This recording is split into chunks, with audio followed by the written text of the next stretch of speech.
ngayon ang overflow po na series natin.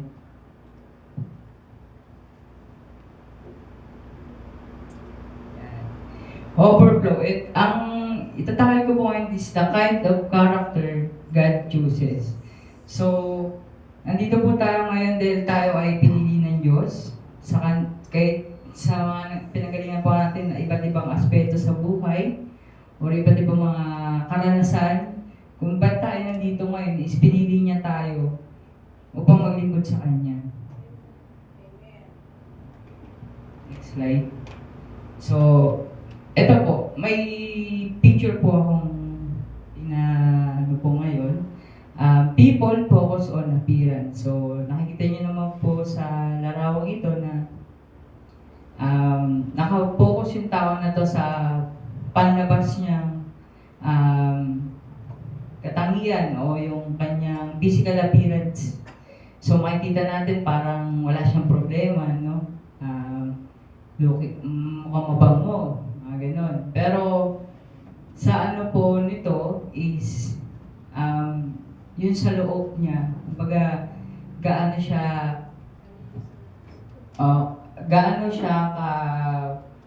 kalinis or kung inaalay niya ba ang kanyang sarili sa Panginoon upang maglingkod.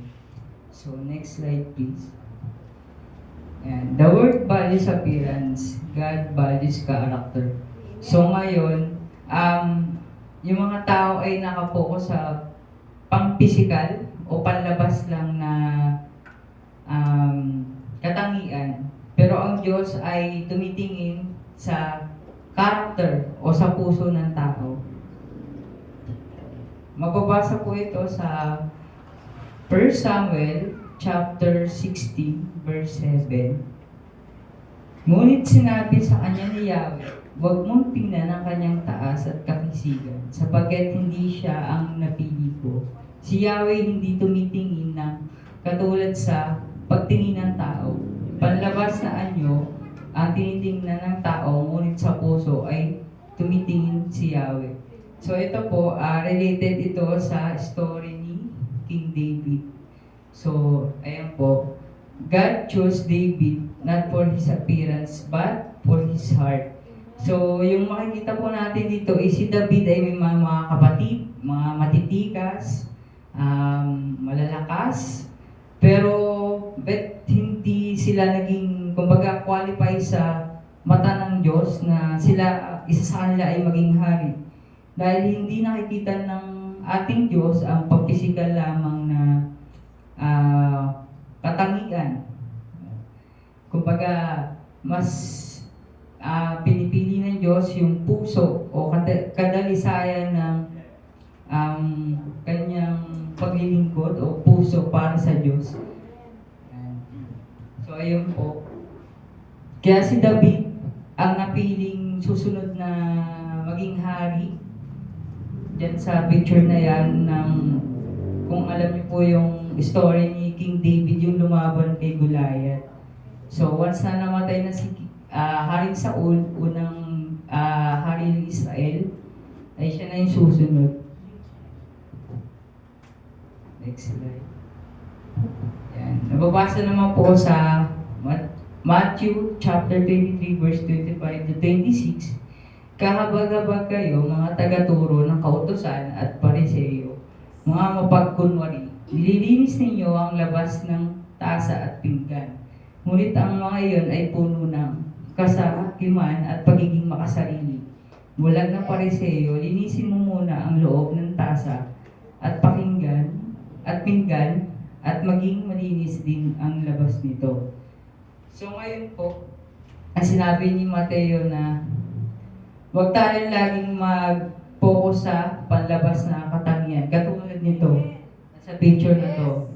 Anong nakikita niyo po dito? Isang magandang babae tsaka isang parang naagnas o parang zombie, no? So, ayan. We see the world through different lenses. So, ayan. Lalo po halimbawa sa mga kabataan na minsan magiging active lang sila pag mayroon sila nakukuhang mga bagay na ikaka-benefit nila. Pero sa panloob nito ay hindi naman nila fully committed para makapag-share o makapaglingkod sa Diyos. So, ayan, you see the flesh, maganda sa panlabas, pero sa loob nito, sa spirit na nakikita ng Diyos ay nabubulok. So, dapat po, kung ano po yung nakikita natin sa katangian panlabas, dapat ganun din natin ina-apply sa panloob natin damdamin o yung ano po natin, spirit towards to serve God.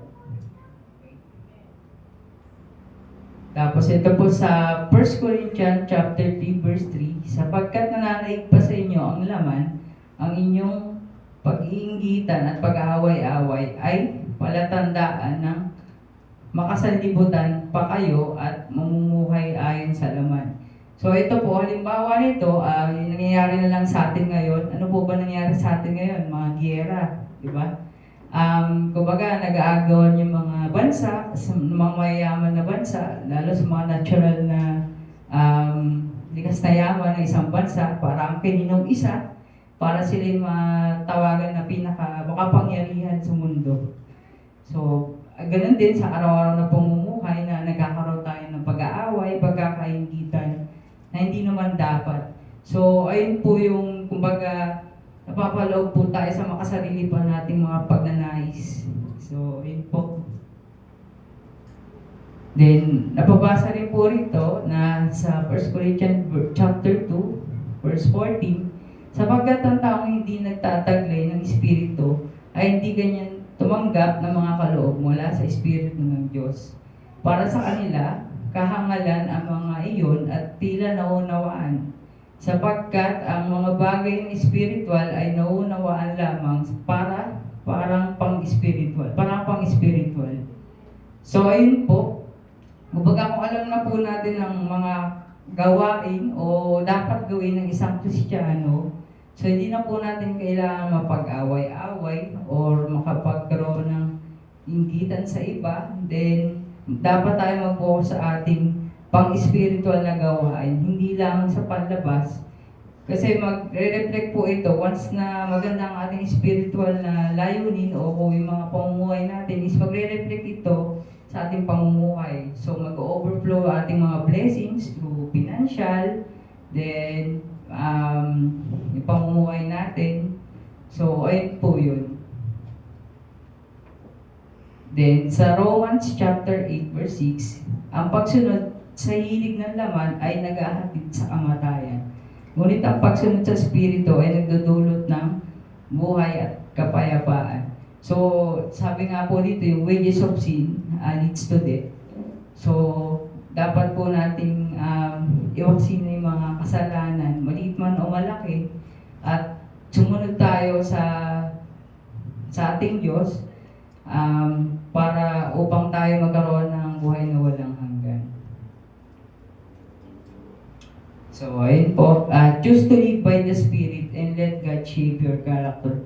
So, dapat po natin pagkatiwalaan ng Diyos, ano man ang pinagdadaanan natin sa buhay, kung ano man paghihirap o mga nangyayari sa atin ngayon, kung may problema man tayo, isang part to ng pagiging isang Kristiyano na hindi dapat tayo maglugmok, kundi dapat tayo ay magpasalamat dahil tayo ay nililid ni Lord na umasa lang sa Kanya, hindi sa ating mga sariling kakayanan. Ayun lamang po. Thank you. Salamat, Brother Ian.